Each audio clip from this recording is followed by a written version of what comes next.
got the logistics all ready to go.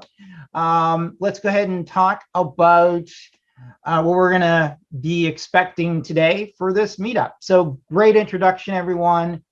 So the goal of the meetup was to sort of just go through what I call blockchain 101. And then I'm going to get a little bit into blockchain 102 at the end. But the goal is I want to, because one of the things that I have sort of realized with a lot of the meetups, especially with blockchain or crypto, is there's a lot of talk and no one's really shown anyone in how to do anything a lot of times. Maybe they'll show you a website, but they're not actually going to show you how do you buy Ethereum, or how do you use MetaMask, or how do you use a Bitcoin wallet? I mean, these are questions that I get all the time, and I'm sort of surprised there isn't a lot of other meetups that are actually walking through this. But again, I'm here to help you out, so let me know. So we're going to talk about what Bitcoin is and what blockchain is, what's the difference, because one of the things that I have noticed is in the industry, like, for example, we typically confuse blockchain with cryptocurrencies, and they're actually very different. And I'll explain why here in a few minutes. But I like to use the analogy of we need to have sort of like a train track for a train to sort of, to sort of run on, right?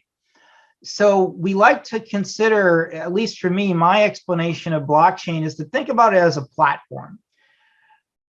And a cryptocurrency needs to have a platform to work on. So basically, again, we need to have, for example, if you're in IT, for example, we could think about it as like having a platform like AWS. So if we have AWS, we could load our applications, load our data, use our services. Again, that's the platform we're using. So blockchain is really a platform that we're using basically for some kind of an application. It could be cryptocurrency, could be tracking widgets, for example. It could be, basically interbank commerce, whatever it is. So we want to talk about Bitcoin and blockchain. If there's any questions, put in the chat, and just let me know. I'll stop and look at them here in a minute or two. And then as far as why is blockchain so revolutionary? Now, LinkedIn last year, I believe it was, had sort of basically placed blockchain as one of the top skills, if not the top skill for 2019 or 2020, I forgot what year. Because again, a lot of companies are looking for people that at least understand what blockchain is and why it's important. And this is true if you're in IT, if you're in finance, also true in logistics now. So this is something that we can expect to sort of want to know more about. So we'll also talk about the difference between cryptos, NFTs, and non-fungible token. So a non-fungible token is actually sort of the opposite of like a crypto in a lot of ways, because cryptocurrency is fungible. In other words, we could trade it and use it, whereas when we get an NFT, it's really something that we can't change. We can sell it, but we can't actually modify it, at least, from a blockchain perspective. Now, I'll also walk you through how to download a wallet, and then I'll talk about what is called mining as a service as well. So I'll go through a whiteboard, some demos. There's a free ebook that you can download in the download link for those that just joined. And again, of course, I have to just sort of put out there, I'm not giving investment advice. I'm not here to tell you to spend all your money and go get Bitcoin tomorrow, right? I'm just here giving you the education. It's up to you to make that educated guess on what would make sense in your situation. So the global cryptocurrency market, for example, was valued at 1.5 billion in 2020. Now, it's expected to grow by 2030 by about another 5 billion. So I'm sorry, by another 12 and something percent. So, and that's from Allied Market. And there's about 8 or 9 other industry analysts that have sort of put out their own numbers, but it's all about the same, within a billion or so. So it's quite a bit of what I would call potential growth. So now we'll talk about, again, all of the areas that you probably would have questions about. If there's anything I don't cover, just reach out and we'll get into it. So we'll talk about these different areas, and we'll get started. Again, Joe Holbrook, based out of Jacksonville, Florida. I own a e-learning platform called Tech Commanders. I've also fairly well known on a lot of other e-learning sites, from LinkedIn Learning to O'Reilly and numerous others for that matter. Now, before I started my own platform, I was mainly a cloud architect. I did a lot of blockchain architecture before that. And for about 20 plus years of my life, I was traveling around having a good time. So, and I'm also a former veteran and published author.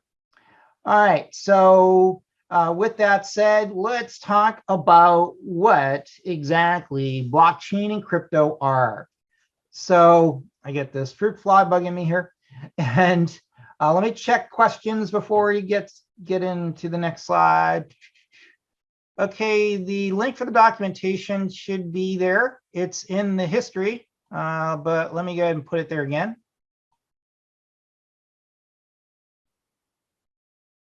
Okay, so I'll put it there for you. Okay, so you should be able to see that. Okay, all right.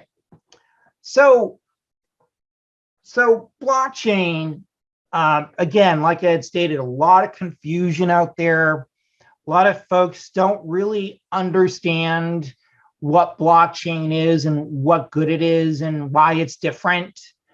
And I can understand why, because there's a lot of like what I would call definitions that are not really clear, or basically I like to use the acronym.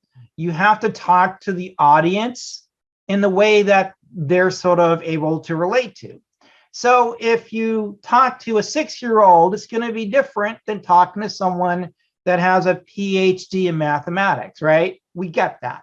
And this is the problem, I think, too, is a lot of organizations try to put one definition for blockchain. In my opinion, there needs to be 3 or 4 different definitions so that everybody sort of, from different backgrounds can have a chance at making sense. So an immutable ledger, right? Okay, well, first of all, a ledger isn't going to register with a lot of people, but a ledger is what? Generally, a ledger is considered what? A record. It's a list of records. It's basically everything. It could also be considered a journal. If it's an online ledger, it's more or less a database is another way to look at it. But what does immutable mean? So immutable is what? It just means that when I write something, I can't delete it. I can't modify it. And that is what makes the blockchain so important, because of the fact that once a transaction occurs, it can't be deleted or modified later, right? Whereas if you make a transaction on a typical non-blockchain, someone could theoretically delete it, erase it, modify it, etc. So basically, it's a cryptographically secure, shared, distributed ledger. Again, right? It's a little complex. So basically, what that's saying is this, that we're going to use what's called cryptography to basically send a transaction from, let's say, a buyer to a seller. Because we're using cryptography, that transaction is secure. at least secure as good as, you know, we want it to be from a technology perspective. Again, nothing's really totally secure. I can tell you from my time working in the US government for different agencies that if the government wanted to crack something, they probably would have the resources to do it. However, in the, you know, the world that we live in, we probably don't have to worry about someone guessing our Bitcoin wallet address unless if we leave it out there for folks to figure it out, right? So that's where encryption and cryptography come in. So these transactions that occur basically, and I'm going to walk you through a short little online website that has like a little demo that you could picture this happening, which is sort of cool. Because again, you know, again, it could be visually hard to sort of understand how this would work. But basically, again, it's transformational technology, and it's a decentralized database. In other words, decentralized means that I don't have one person or one company controlling everything. It's distributed, and the responsibility is shared between basically different people, different nodes, different organizations. Now, when it comes to, for example, some other terms that we want to know, a block. So a blockchain is basically what? It's a distributed ledger that is maintaining a list of transactions. Now, those transactions that occur, so when we go and buy Bitcoin or transfer Ethereum or whatever, that's all being registered on the blockchain. And that's done as what's called a block. So when it's being written to a blockchain, it's a block effectively. So for example, a block could contain more than 500 transactions. So I'll go more into that a little bit later here. Now, the block also has a signature. So for example, when you use your wallet to send something, this wallet has a signature that is attached called a digital signature. So for example, let me bring up a wallet here. And I don't know, can you see the wallet? Let me see here.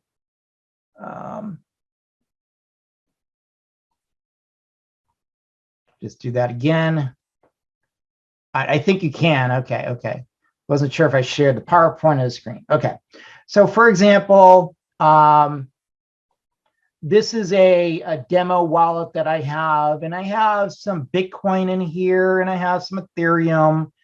And so for example, if I was going to send basically Ethereum to an address, I need to go and get that Ethereum address. So for example, what I'd want to do, and also too, I'll go into how you can find a wallet and how this works in a few minutes. But just as an example, this is called the Exodus wallet, and it lets you sort of maintain all your cryptocurrencies in one wallet pretty much, or at least most, not all of them, but most of the ones you want.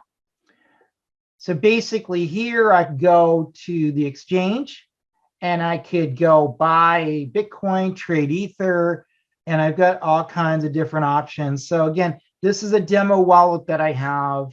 And again, it just lets me play around. Now, I also have several other wallets on several computers.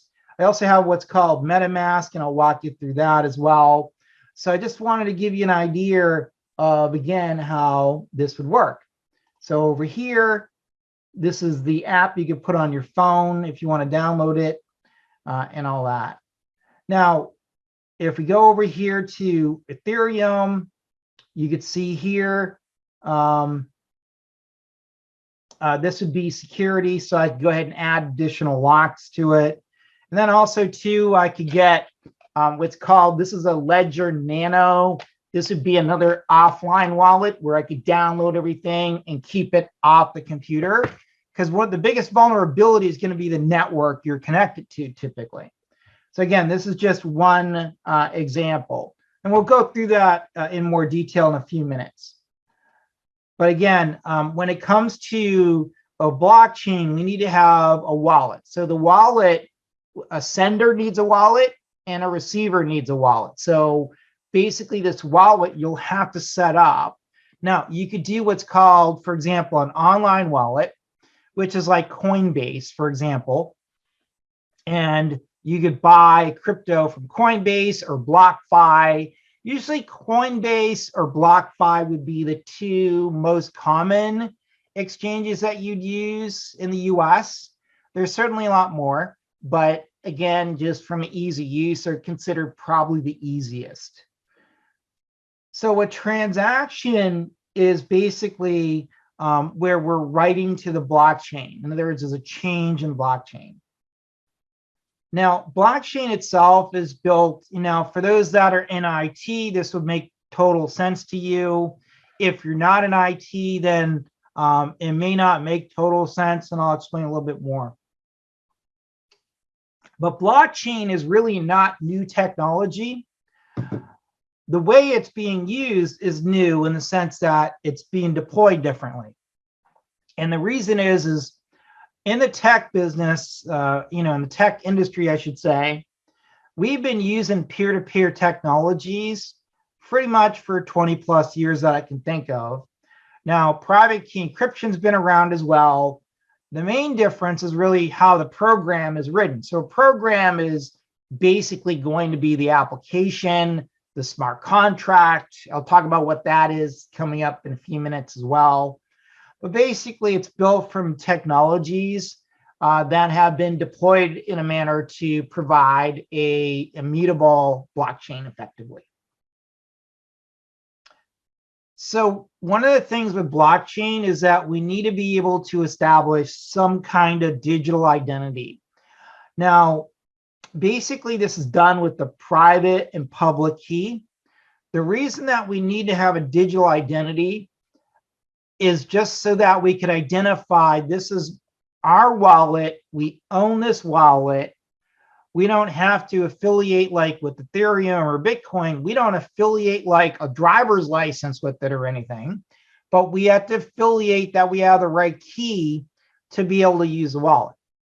Now, no two private keys are going to be the same. They're all going to be different. Everyone's going to have a different key number. And there's literally like a billion or more different capable options out there. So what I mean is from like, a guessing perspective, there's so many combinations. It would take like decades for someone maybe to figure out what your wallet address is and your key. Now, why is blockchain revolutionary? So it is not new. So, okay, so what's so revolutionary about it? The technology's been there. There wasn't like Satoshi Nakamoto was the inventor of Bitcoin.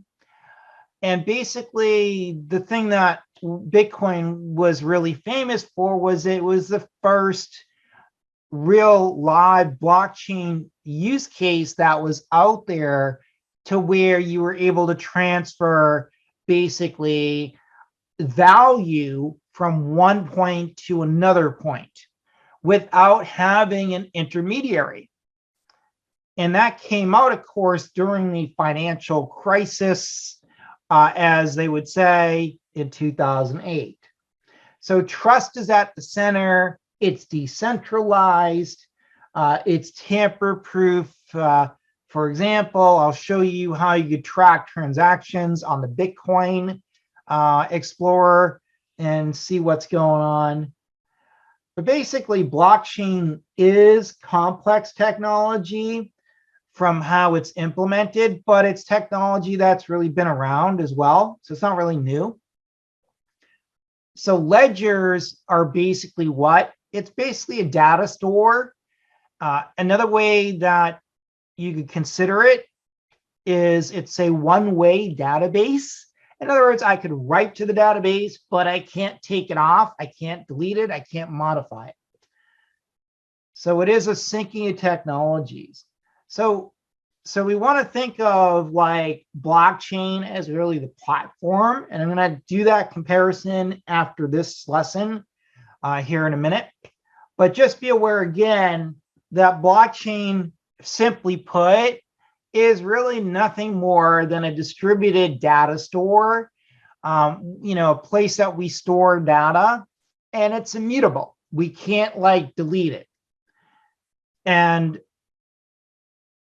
also too, well, I said decentralized, distributed, I think as well.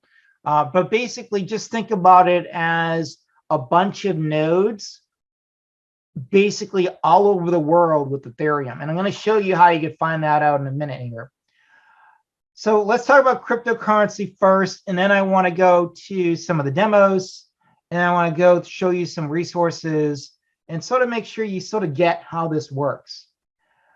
So cryptocurrency, what is this? Well, what is a cryptocurrency? Well, basically, this is where encryption is used for us to be able to basically trade a form of value between two parties, really.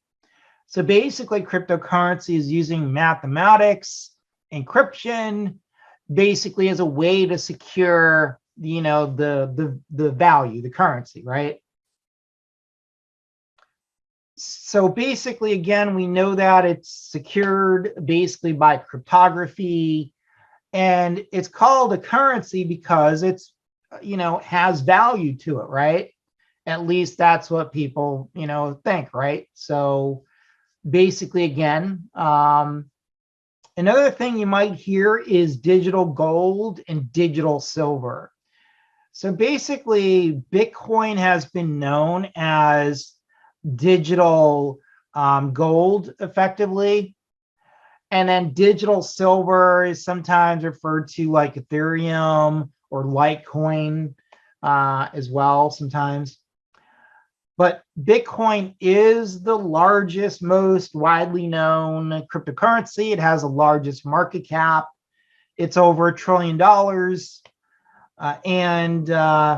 Another example too is Litecoin.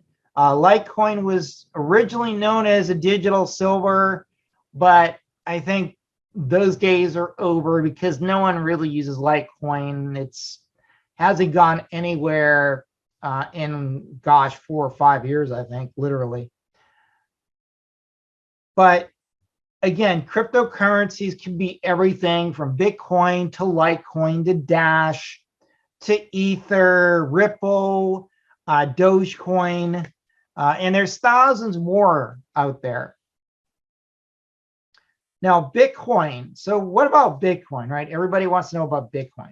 So Bitcoin was created by basically a creator called Satoshi Nakamoto, or Nakamoto, I should say. And no one really knows who Satoshi is. There's been like some court cases about this guy named Craig Wright, but I don't believe it was actually him. And he seems to have a hard time proving it too. So I don't know where that's going to go, but who knows? But anyway, so this creator, created Bitcoin that changed the world. And no one really has a name or face to who he is. But basically, Bitcoin, is a widely used cryptocurrency. It has the largest market cap. And that's what really started the whole cryptocurrency phase. All right, so coin market cap. So let's go over to a couple resources here. And let me share my screen. Let me go over to this screen now. Okay. And I'm going to share my screen again.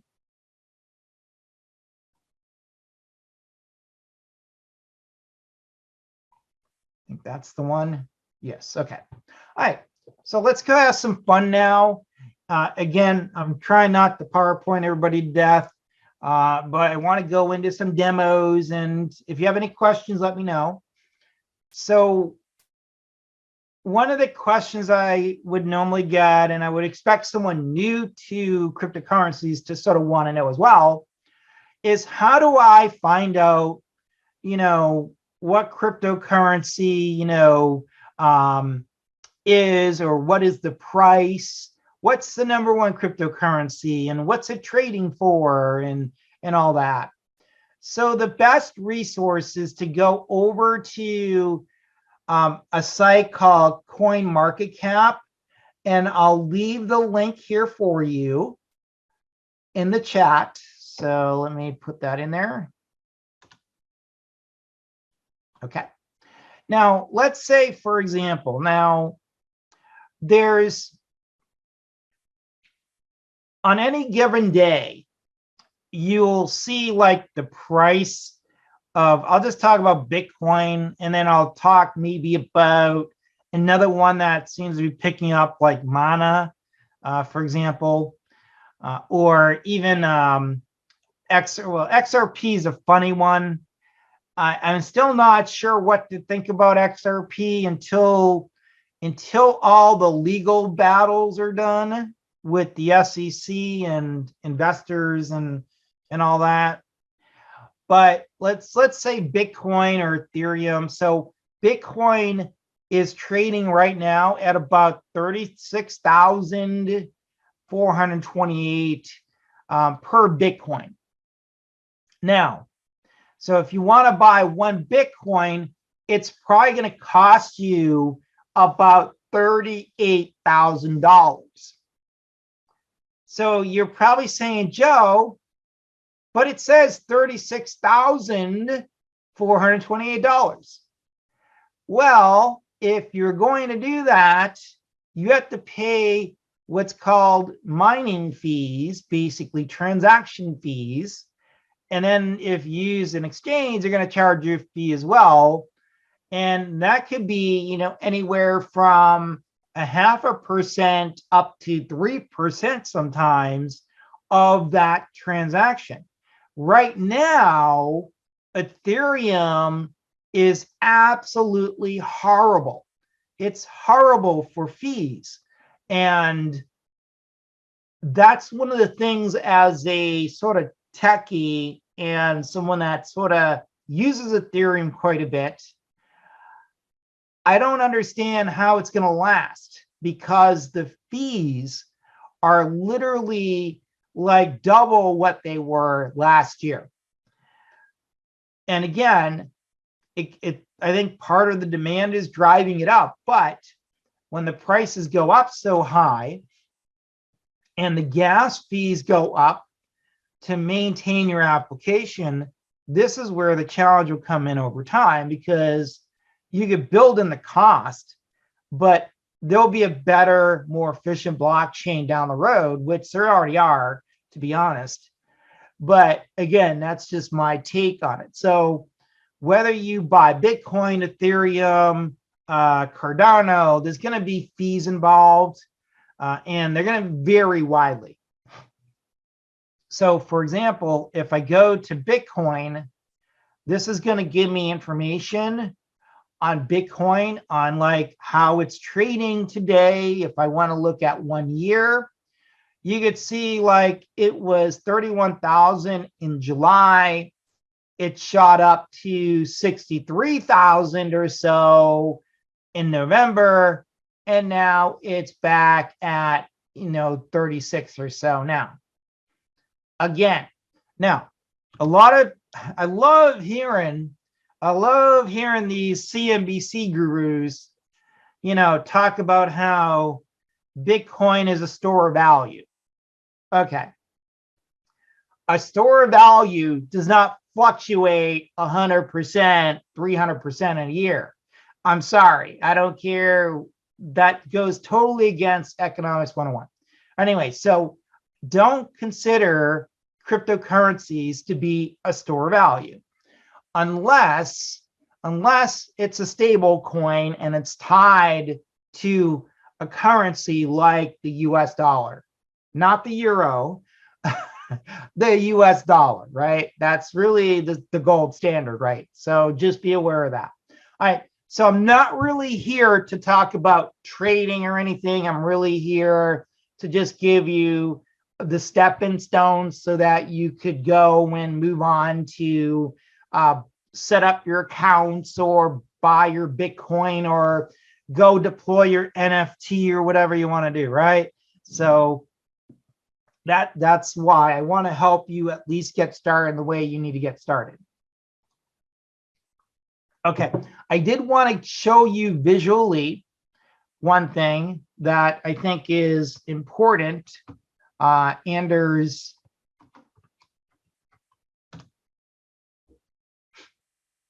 so I'm going to put this link here, and this, so for a visual perspective, like, you know, it's hard to show you bits and blocks, you know, per se working, but this is a demo where you could go to, for example, the blockchain demo up here. And the way this works, so for example, every blockchain has to have what is called a genesis block. So a genesis block is block 0. Think about it as like the birth date or the starting point of the blockchain, or basically the opening day or whatever you want to think, right? So it has to have that start point, right? So everything has to have a start. And currently blockchains have a start, but there's no real finish yet, right? Now, basically, if I put in data into a blockchain, here's visually how it will work. So let's say, hello, Meetup. Now, I could also simply put like $1 or $20 or whatever, let's say. Whatever I put in the blockchain, what's going to happen is I'm going to need to have that mined. Excuse me. So the way this works is this is now going to use the hash, what's called a hash. So think of the hash as sort of like the signature that has to occur to sort of validate that the transaction is in the proper order. And then over here, I could mine this. And then what happens, you could see here, block 1, block 2, and then block 3, and so on. Now, you'll see here that this is the previous hash. So if you look here, this is referring to this block over here.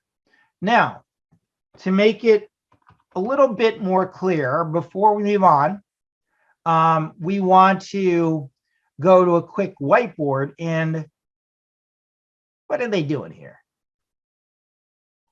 Okay. Forgive me. I didn't, I was like, man, I was signed in forever. Okay.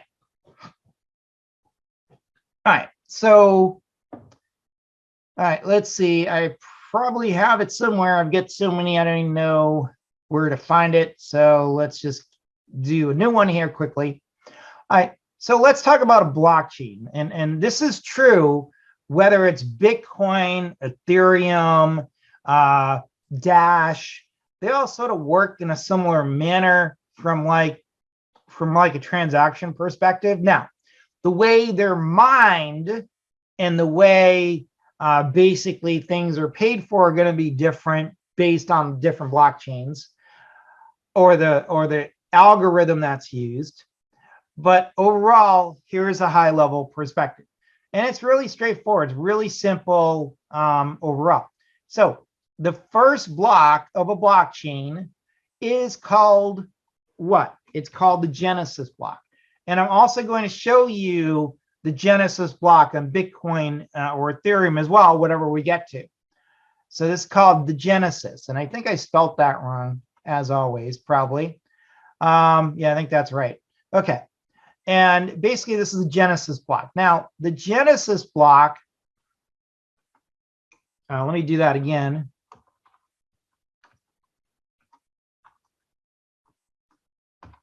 Is block 0. Okay, now that we got that. Okay, now the second block in a blockchain is going to be block 1. And then the third one is what? Is going to be block 2.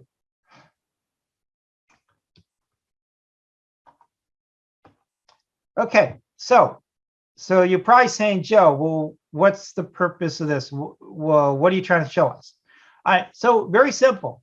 So here's how a blockchain works. It's, again, I'm a big learner. I like visuals myself. I don't like words. I just like to see pictures and action, right? That's me. Some people can understand like all this. So I'm trying to just give people 2 different perspectives visually here. So basically, here's how this works. So if I have block 1 and then I have block 2, let's say, what happens is this.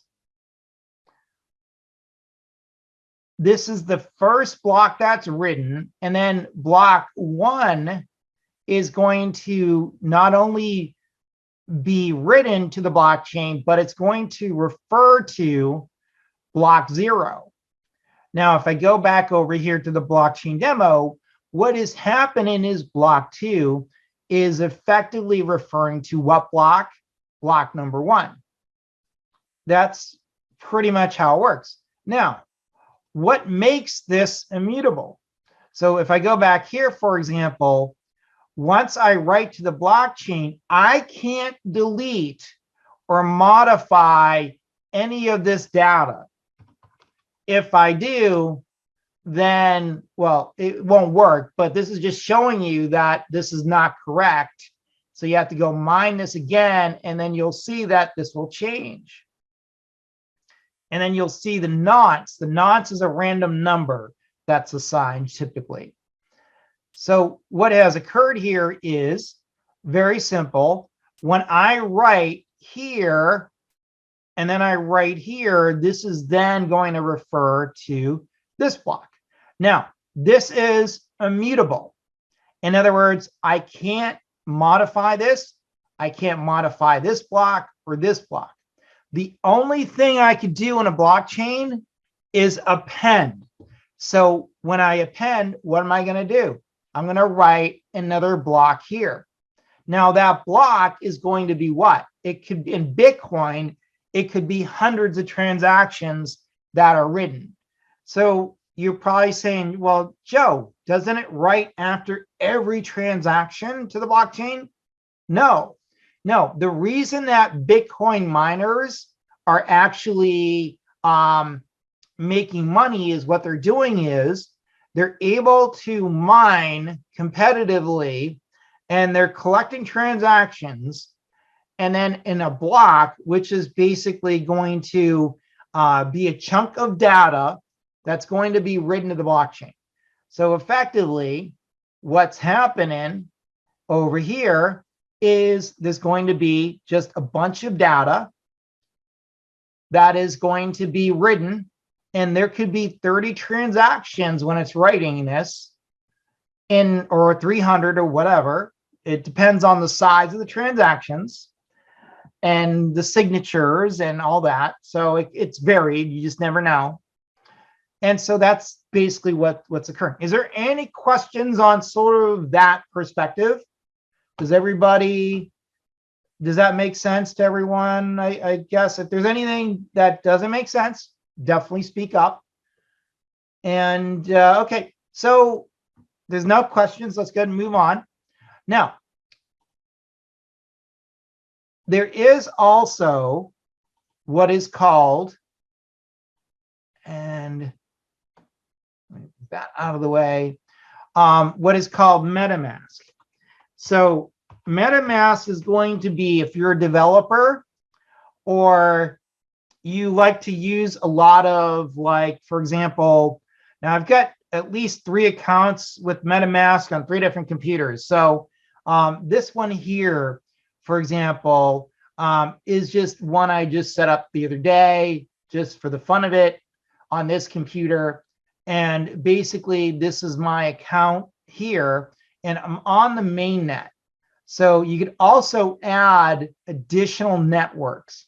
So these additional networks could be like test networks, or it could be a development network that you're using. So this is a way to basically add additional networks. So if you're developing and testing, you don't want to develop and test on a live network like the mainnet. You'll want to be like on Rothstein or another test network. So that's MetaMask. Now, to get MetaMask, what you want to do is go over here.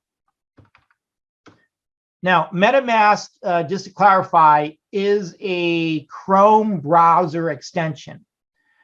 Now, you could also install this as well on, I believe, the Brave browser as well. So you go down here to download. Yeah, so it's for Chrome, but it also actually does, oh, it actually supports Edge. Oh boy, that will be interesting. Okay, so Brave browser and Chrome has been there for a while, and Firefox now. So it does support a couple different browsers. So basically with Chrome, you're just adding an extension. So you just simply like go over here to your extensions, and you could go turn it on and off as needed. So that's the good part about it. So that is MetaMask. Okay. So before I go through sort of the crypto wallets and sending cryptocurrency back and forth, let's go ahead and finish up the presentation, and we'll get back to the fun stuff in a minute or two, not too long. All right, so let me go ahead and share my presentation.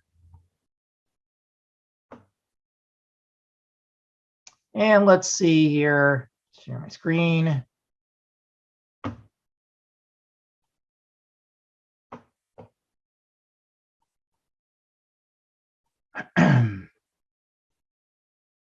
Excuse me. Okay, so you should see that.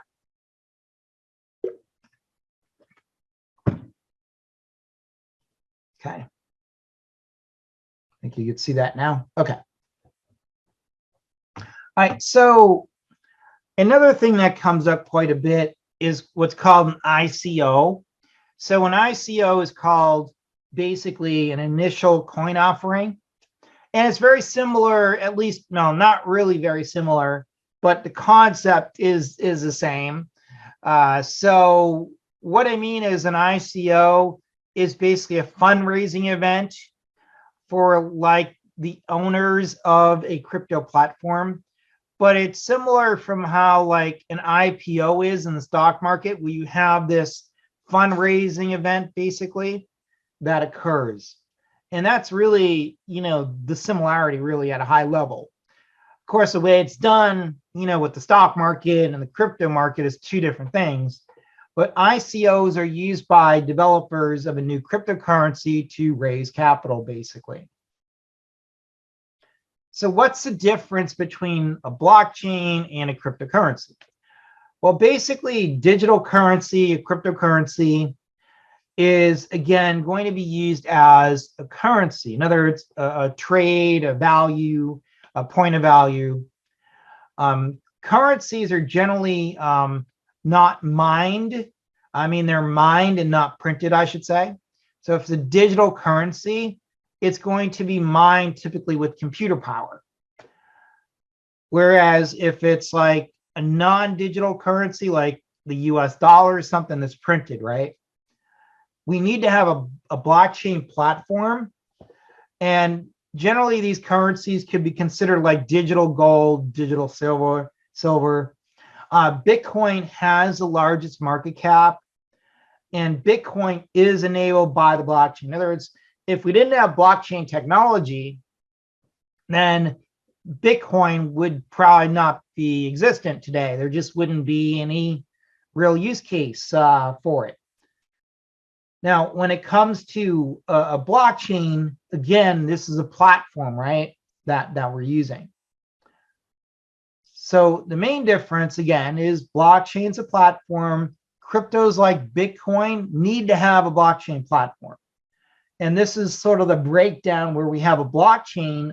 If you look at the graphic here, we have a blockchain, and what is riding on top of that? We have a protocol. So we need to have, of course, a protocol for the blockchain. And that protocol is really peer-to-peer networking. And then we have to have a token or a cryptocurrency. Now, also, too, I want to clarify this. Sometimes we get, it's very confusing the way things are done in the crypto market. But basically, we have tokens, and then we have cryptocurrencies. So a token is really meant to be used on a specific platform. So that would be Ethereum, for example, is a token platform. So that token is called Ether. However, Ether is traded like Bitcoin. So Bitcoin was really meant to be just a dedicated cryptocurrency. There's no platform, there's no smart contracts. So like with Ethereum, it's a token platform because we have other it's a token platform to where, for example, you could have your own application use the Ethereum blockchain, and that's a platform effectively for another application. A good example might be like Golem, for example. That's on Ethereum, or CryptoKitties. And almost all the NFTs use Ethereum as well. So it's really a token. So the token is sort of like, what you use for a vending machine, to use the vending machine, or to get into the amusement ride, right? However you want to think about it. It's really meant to be single purpose, whereas a cryptocurrency is not meant to be single purpose for a single platform. So that's really the difference. So a couple of things too is just think about, platform versus application. All right, so what's an NFT? So an NFT is, a little bit new, to where there's still a lot of people that don't know what they are, compared to like Bitcoin, right? But an NFT is a non-fungible token. So this token is really meant for you to sort of provide some kind of virtual asset, basically, on a blockchain, and then it lets you sort of basically monetize that asset. So that asset could be a piece of artwork that's a GIF, that's really, more of a GIF file, or it could be a piece of the Metaverse that, is next to Snoop Dogg. I was laughing because people are paying like hundreds of thousands of dollars to have real estate next to Snoop Dogg in the Metaverse. Again, I don't get it, but that's what some people are doing. So these NFTs, though, are really great for artists, for people that are creative, to sort of make a lot of money really quickly. So, for example, in the upcoming session that I have, I'll walk you through all this. So we've done it before. I've got a 9-year-old doing it. You can do it too. Now, are you going to make $500,000 next month from it? I don't know. That's, it's, it depends on, what people are willing to pay you for that graphic, basically, is what it is. I mean, it's still crazy. Just, even for me, I've been in the industry. It's still some things I just don't totally fathom how it even got started. But it's weird. You'll see, and I'll show you how you could tell what people are paying for some of these. It's unreal. So think about it as digital real estate as well. Now, another thing too, how does this NFT work? So basically, once you pay for that on the platform, for example, that you're using, so it could be like OpenSea, for example, Decentraland. There's all kinds of interesting places you go to get NFTs. And I do have a course on NFTs as well on my site for those that are interested. It's part of the membership. It's not stupid money, but also too, I think I promised to give that free anyway. So I'll give you access to that. So before I forget, for those that are interested in free training, I'm not charging you for anything on my platform. I don't like how a lot of other Meetup group owners are trying to just snag people for a lot more money than what I charge anyways. But like, it's $30 a month for all the courses. It's like crazy compared to what other people are doing. But so anyways, it's all free. So I have a Metaverse course. I have an NFT course. I've got blockchain courses, certification courses. So if you're like, some of you are in IT now, like I would recommend you go out and get a blockchain certification. Chances are your employer or your next employer may want to see some kind of blockchain certification. I've been seeing it. I've been training companies like Accenture, PwC, other companies like VMware. So, they want to know blockchain. Now, are you going to work with blockchain if you're an IT guy every day? Probably not, but and especially like if you're in pre-sales, where, you're talking to customers about new technology, it's like a no-brainer to get it. You really need to get certified in that area. And that's why VMware, wanted to have their pre-sales team train in that. So, anyways, to get to the point here, for time purposes, if you want to sign up, here's what I like you to do. Go. So if you just go over here, I'll give you the link directly, so you don't have to go through all this. So go to the membership pricing. Just go over here and go set up the trial. I'll look at the membership roster and I'll add you automatically to the paid tier. So you'll get 1 year of free access to all the courses. We have a Hedera course coming out, as well as another Metaverse one where I'm sort of working, sort of cool because, having a daughter that gets technology, she knows the virtual reality better than I do. And I have a stepson that is in IT as well, and he loves video games. So I have the gaps filled on my weaknesses. So I'm the delivery person, whereas they sort of get some of the stuff. So I put it all together, and I'm hoping to get that released early next month. So sort of cool stuff that you can learn as well. So anyways, go over here, sign up for the free tier. I'll automatically add you. Give me, till tomorrow to get to it, and you'll have your free access. And if you don't have access, if I forget or I missed you, just, ping me. No worries. I'm happy to do that. All right. So where is the chat? There it is. Okay. So you have free access as well for those that would be interested.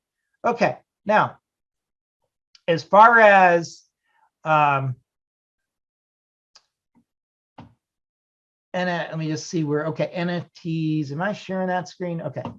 Yeah, let me wait before I get to that other screen, actually.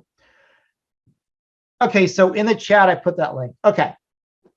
Now, NFTs, non-fungible tokens. There is a ton of markets out there. You've got OpenSea, super rare, all that. I'm going to go to probably OpenSea and do that quickly for time purposes. I'm trying to leave right at 6:30 or so for questions. And again, we have a lot more fun stuff. And then also too, for those in Jacksonville, I will have an NFT bootcamp coming up. There will be a small cost for that, just because Ethereum is not free, unfortunately, not even close now. So, But for those that are interested, that'll be on the Meetup schedule in the next, probably by Saturday or Sunday. Okay, so NFT marketplaces, tons of them. So one of the things, if you want to create an NFT, it's really straightforward. First, you need an Ethereum wallet. You need to load it with Ether. You then need to sign up on a marketplace. There is a digital identity process you have to go through. A know your own customer you have to go through. Unfortunately, in the US, doesn't matter where you go, you gotta like validate everything, right? And don't forget those side hustles this year. If you made over $600, right? Don't forget to claim it. Gotta catch those billionaires, right? For that $600. I just laugh when they try to make that rational. The way they sound doesn't even make sense. Okay, like billionaires worry about $600, right? At least I don't think they would, but I could be wrong. Okay, so the point is, right, NFTs are just so simple. There really isn't really much work to it once you get past setting up your wallet, setting up your marketplace account, and then you have to upload basically your image. Now, there is a very specific format in the image. If you're not good with some of the image tools, then what you want to do, go over to like Fiverr and someone can do it for you for $20, for example. It's not a big deal. But again, I'm going to walk people through that in the next month on that. And then you could basically sell it or you buy one. It's, again, fairly straightforward. Now, for example, on Rarible, there's an example would be called fast food punks. So one of the things that you could do is just create an image as, you know, you could get something done like this on Fiverr for like $5, seriously. And what they would, so the way this works, and I think it's better to show you actually on the site. So let me do that and go to the site here. Let me change my screen sharing to this screen 3. Where's screen 3, Joe? Okay, so okay, let me see. Should be able to see that. Let me check the chat. Can't see chat. Chat isn't loading.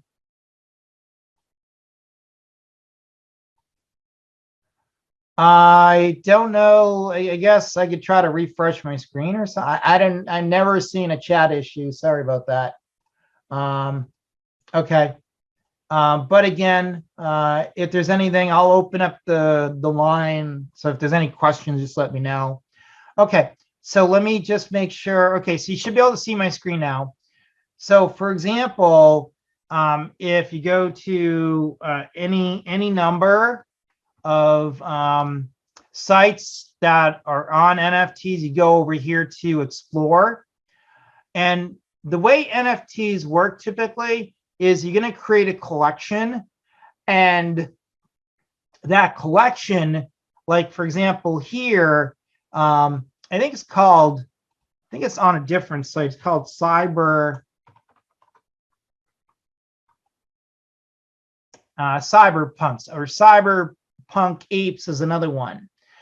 So for example, let's look at Cyberpunk Apes, and there's 55 items in this collection. So you can see here, like the floor price for one of these is 0.09 Ether. So that's a few $100 basically in Ether to buy your very own Cyberpunk Ape. So like this one here is 0.09 Ether, 0.1 Ether, 0.45, so on and so on, right?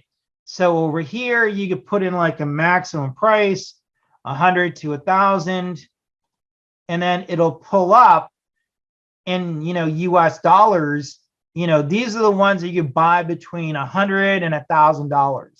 So you go over here to buy now, you go connect your MetaMask wallet, and then you could just buy it.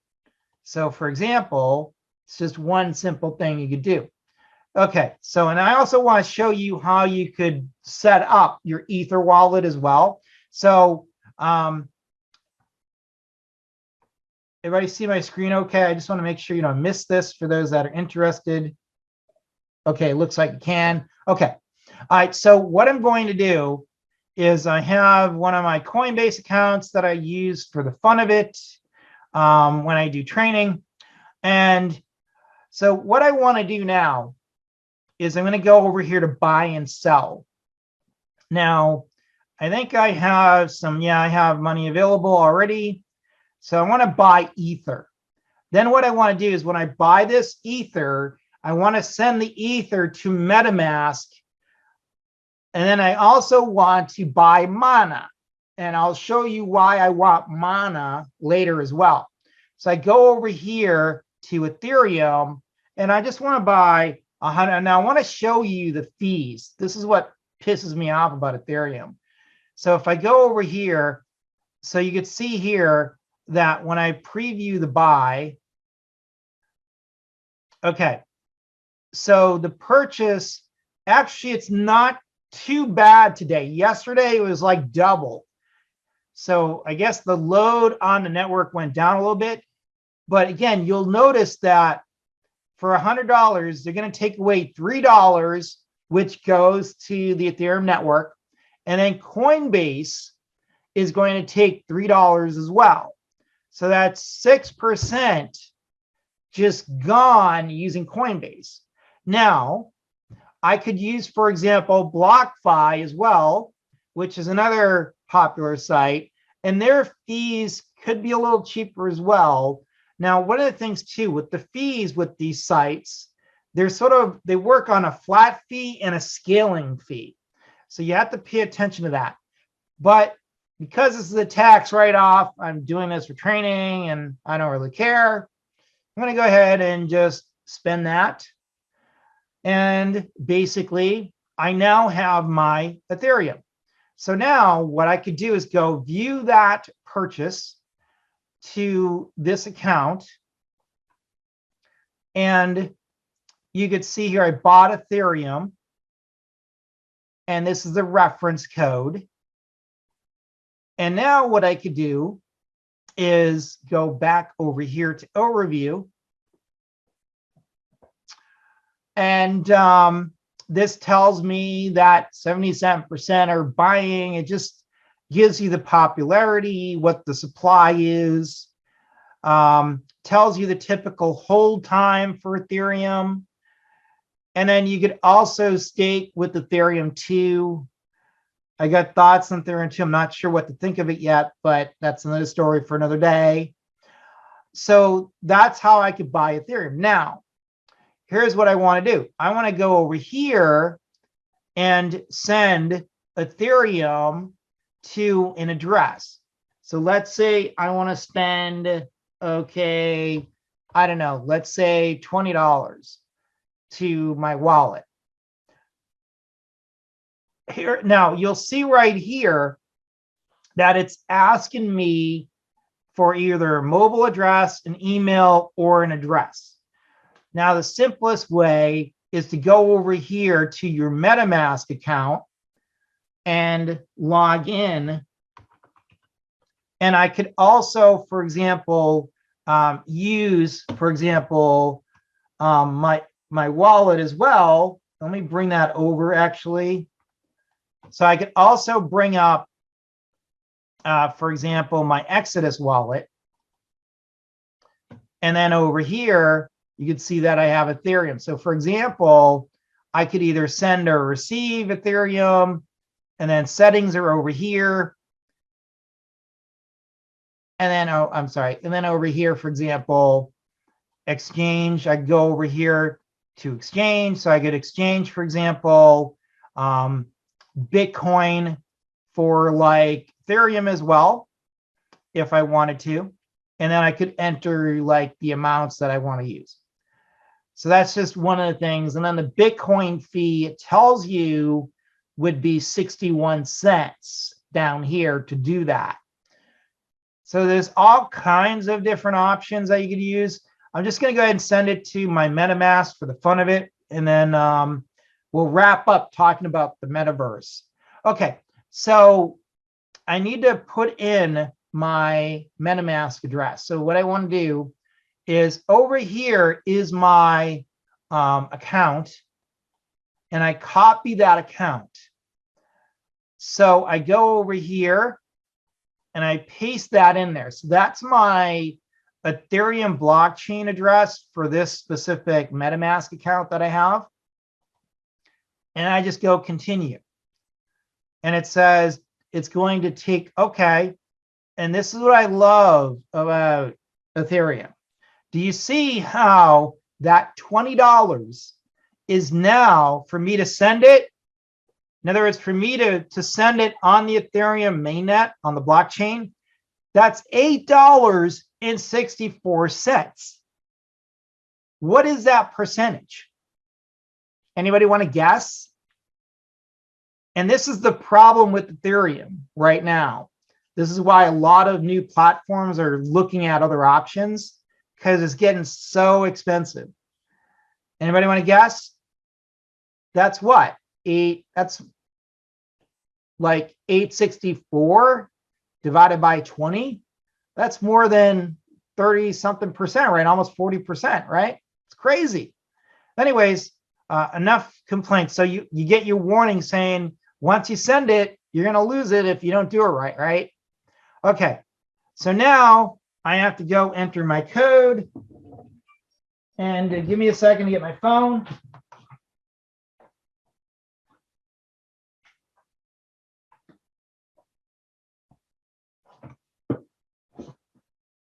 Okay, and this is a one-time code, so don't worry, you're not going to hack anything.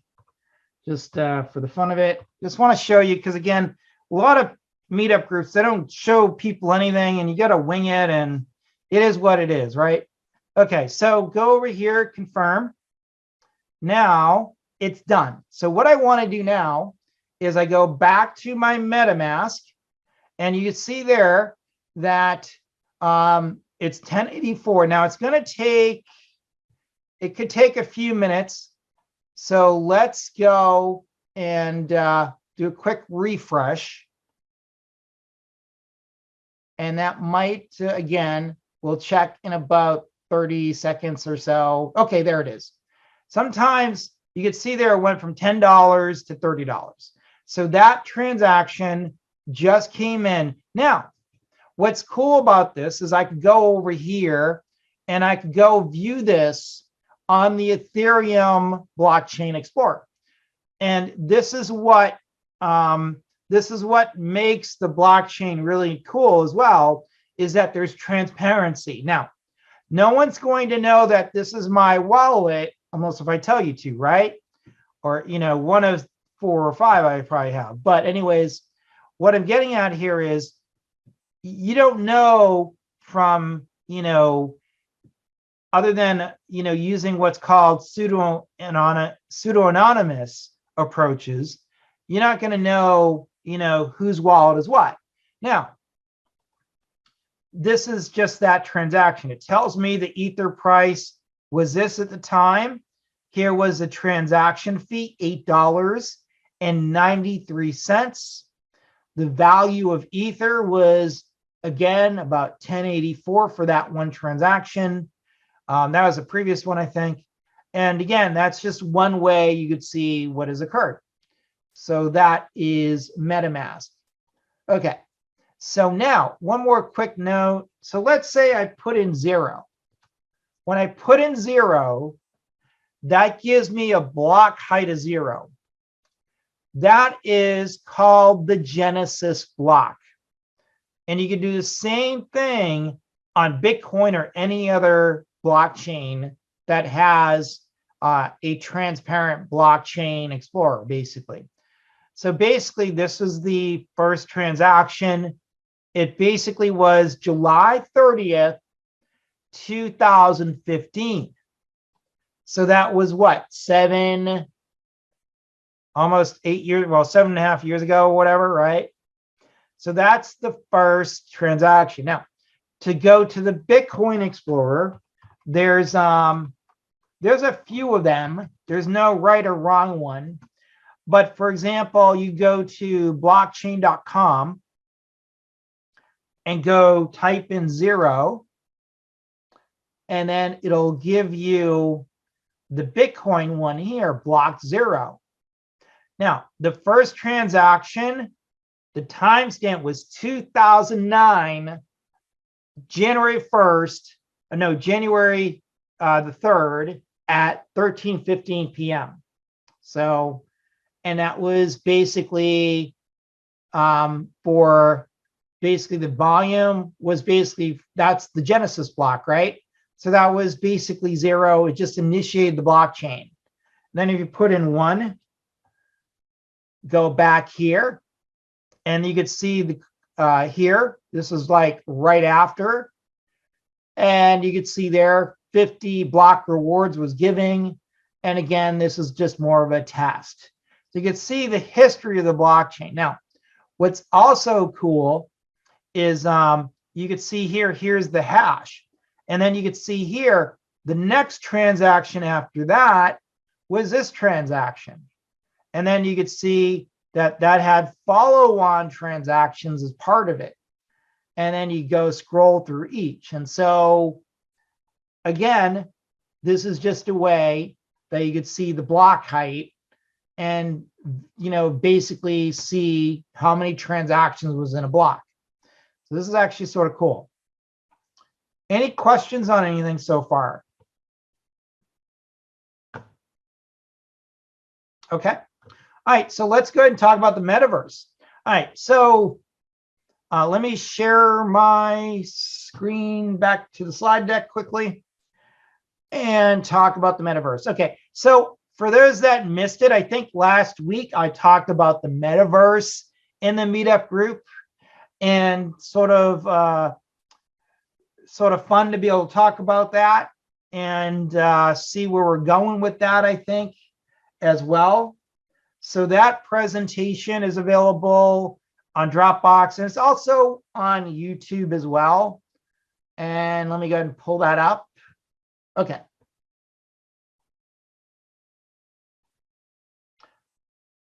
All right, so what is this metaverse? Now, the metaverse has been around probably for 3 or 4 years, at least unofficially. It really sort of came out when Mark Zuckerberg decided to talk about the metaverse and said that he's going to change Facebook's name to Meta. Now, that was sort of interesting because Facebook has its own challenges right now, but because he had done that, that sort of put Facebook in a position to sort of be the unofficial leader of the metaverse, because they really coined the term. And because of that, I think they're going to be the ones you want to really follow. But basically, Mark Zuckerberg's vision of the metaverse is where you're going to be able to live in another world, basically. You're going to be able to use virtual reality, augmented reality, to go around this digital universe where you're going to see lots of ads, make lots of money on games, and sell NFTs and all that. And there's some interesting stuff going on now. So the metaverse is still sort of like in beta or alpha, I should say, not even beta. It's an alpha. It's still being built. There's still a lot of what I would call infrastructure being built for this to really occur the way Facebook is describing it. But it's an interesting point, and it is going to use a lot of cryptocurrencies. For example, like Mana, if you want to get on the metaverse, you'll probably want to go to Decentraland, and I'll show you that in a few minutes. And then you'll need to get a headset that's $300 or $400 to be able to do that right now. Most of the headsets are from Oculus, pretty much. But anyways, so the goal is to give you a second life, right? So if you didn't already have a second life, Mark Zuckerberg wants you to have another one, right? Okay, so basically the metaverse is about you interacting virtually with other people. It allows you to go to meetings in the metaverse. It allows you to buy properties, allows you to sell NFTs, to buy real estate. And there's a lot of interesting ways you could probably make money in the metaverse. So from advertising to selling ad space in your digital property, to selling avatars, all kinds of things are lining up really.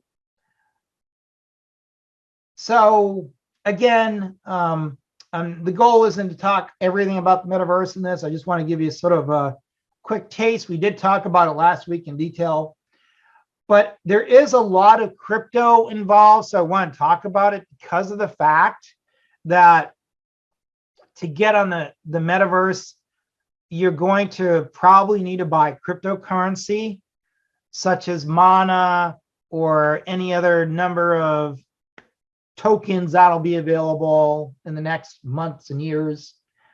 But anyways, what I'm getting at here is this is another opportunity for blockchain and crypto investors, or even for techies that want to do work with cryptos and NFTs and all that. So lots of great possibilities. All right, so again, I want to go to one more demo with Decentraland and then go to questions.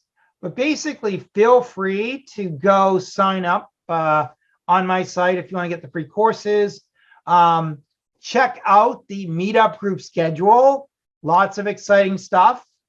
I also have, I think in March, 2 guest speakers lined up as well to talk about different blockchains. So we'll get that announced when I have that finalized. And then if you're in Jacksonville, we're going to be doing NFTs. And then also to next month, there's, for those that know Jacksonville, just a little heads up, there's going to be some tech training that's free. It's not a meetup, but, or it might be $10, I think. It's next to free. It'll be on blockchain and virtual reality and all that. It's going to be at, it's actually hosted by a location in, I think it's Nokati. I always say it wrong, Nokati and Nokati, whatever. It's Nokati, I think is how you say it. And it's called The Link. So the owner of that building does a lot of events. And I know the last time I talked to him, there's a lot on the schedule. There's monthly talks and stuff you go to for free. There's some that are paid. So check that out if that's of interest. Just type in The Link in Nokati and there's a schedule of events there. So if you're in that area, it's always great to go to. And that's separate from my meetup, totally different. Okay. myblockchainexperts.org. A lot of great technical stuff on blockchain there, if that's of interest. I have a book that has been submitted to Amazon. I'm just waiting for it to be released. That'll be about February. I think it's actually February 4th now is when it says, but it'll be, another week or two. It's on the Metaverse. And I go through all kinds of details. I go through Decentraland and all that and all those places. So for those that are IT or want to be in IT, I have a cloud interview prep session and training coming up. And then lastly, with that said, just be aware if there's anything I can do for you, please definitely reach out. I'm on LinkedIn, on YouTube, on Twitter, Steemit, and also techcommanders.com as well. All right, so let me share my screen and let's talk about the metaverse and where blockchain and crypto fits in there. Give me 1 second to pull up. So for example, with Decentraland, there's basically the ability to go to here. Okay, let me share my screen. Sorry about that. Where is my screen? There it is. And there it is. Okay. And in the last session last week, I went into this a little bit more in detail. But I might have another meetup that's in person on the Metaverse. And we may talk about virtual reality and get into how it works. I don't know if I'm up to it in the next month or two, but if that's of interest, let me know. But anyways, because I've seen other Metaverse, what I would call, meetups, and no one's showing you anything. And it's easy. It's just that it's hard to show you virtual reality just because you need a headset. So to do something like that, you really need to be in person to really understand it. Anyways, with that said, this is called Decentraland. So these are assets that you could buy, for example, on the, basically for one part of the Metaverse. So like the lion's head and suit, you could buy this and then you would sign in to access the page. And then you could also, and this is where MetaMask is going to come in again, right?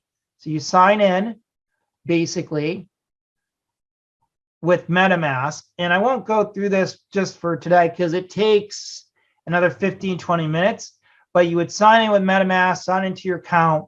And then you also would want to go over here to use, for example, Mana. So for example, in Coinbase, you could buy Mana and then transfer it to, to the appropriate, Metaverse site or NFT site, for example. So that's just one of the many cryptocurrencies. So over here, they have a builder, and you go over here and start putting together collections and stuff and sign in. I haven't really done too much in this part yet, so I don't have a lot to show you. That's why I need to put it together and play with it. But what we're going to do is we're going to take the NFTs that we did once the collection's totally finished, and then we're going to port them over here. So sort of cool. But anyways, the way this works is you go over here, and if you want to sell umbrellas in the Metaverse, you can. And then you just buy umbrellas, and then you place them basically wherever you so choose. So that's just one thing. Now, there's another site that I want to point you to called, and the other thing too, as you see, it's sucking up my resources like crazy. I had bought this brand new Dell that was $3,000, so it won't be a problem anymore. I hope not. So go over here to, so anyways, as you see, it sucks up the resources like no tomorrow. So it's called the marketplace. And this is where you get, for example, tokens and all that into basically the marketplace, augmented reality, the virtual layer, etc. So again, it's hanging like crazy. Well, it's usually not this slow usually either. So I don't know if Zoom has anything slowing down my laptop, but anyways. All right, let me close that. I want to show you one more site.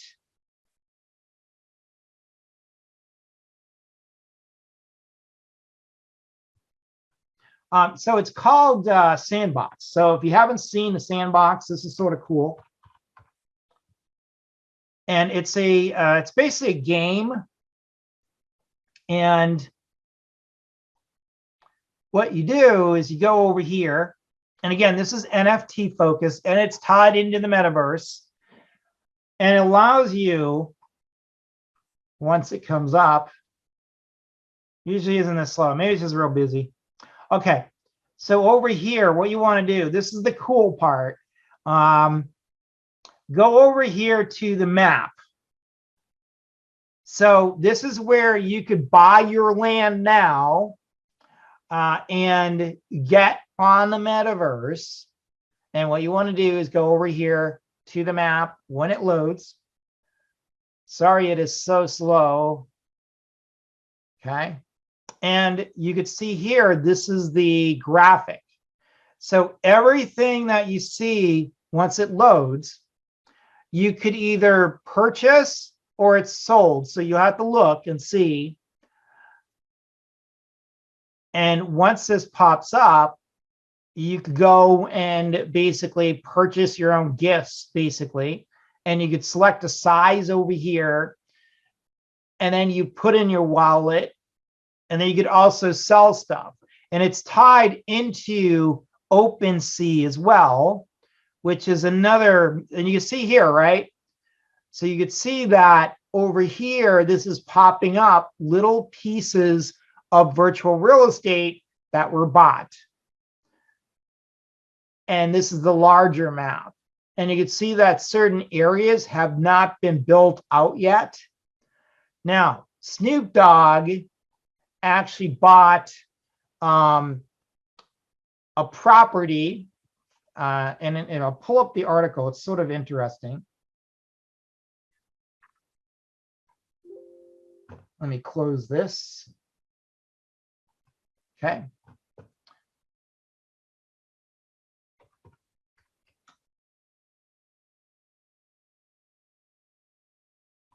Go to Snoop Dogg Sandbox or Metaverse, one or the other.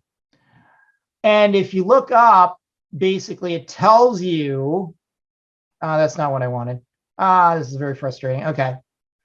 All right, I'm gonna just have to kill some of these browsers because it's just killing me. All right, so anyways, I'll let you look it up and play around with this if this is of interest. But basically you could dive in, and then what you could do is it'll actually show you what they paid. Some people have paid like literally 100 Ethereum tokens for some of these. It's crazy. So again, you could dive into this and you could see basically what people are paying for real estate. So if you want to buy something, you can, and then bid on it basically as part of the process. Any questions on anything? I'm going to go ahead and I'd show you more, but again, you can see my laptop or my connection. I don't know what it is. It's not normally that slow, but it does use a ton of resources. So, okay. Any questions? Chanel, Danny, Nate, Pat, Elena, Kadar, Richard, Tom, anything I can answer. Curious about Tether, what are you thinking of? Bitcoin, anything? Anyone here want to, learn about Hyperledger down the road or something? Out of curiosity, is anyone interested in Hedera? I get a lot of mixed feedback on a Hedera. It's basically considered like possibly the next Ethereum killer, basically. The goal is to take over Ethereum, which I'm going to be honest with the fees. I won't care if Ethereum's gone tomorrow because the fees are just outrageous. Okay, questions? All right, do you have on Coin? I don't honestly have too much what are called knowledge on Coke or anything.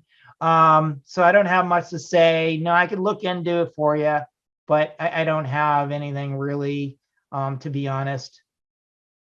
So good question though, but I will actually what I'll do is I'm going to make a note of it and then I'll address that on the next meetup, just because it's one of the many tokens that I just can't keep up with right now.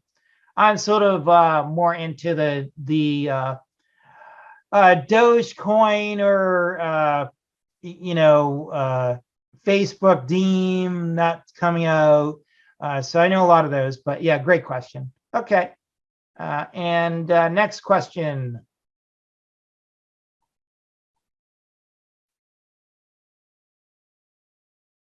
Okay. Anything else? Nope. Okay. Well, really appreciated everyone's time, and I hope this was useful to everyone, and you took something out of it. And definitely, again, just one quick thing: go to. Let me put up. Let me just put the link for the NFT meetup that is coming up, if that's of interest. So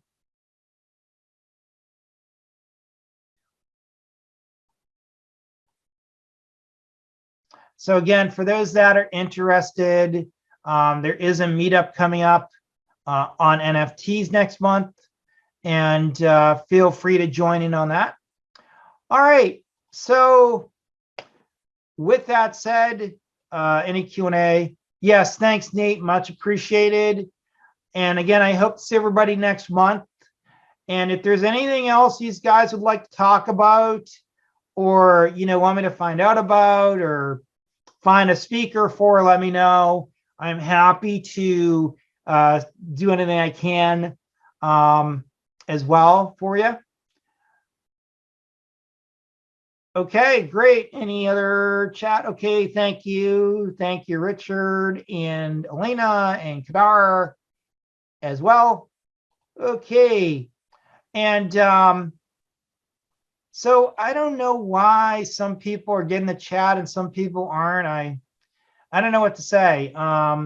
What I will do is I will send out an email via Meetup with all the links for those that would like it as well. Yeah, and with that said, it's 6:47. So I hope everybody has a great week and weekend ahead. Thanks again. Take care, everyone. And the recording will be available as well. So I will send the link for that out as well. So with that said, thanks again, everyone. Take care.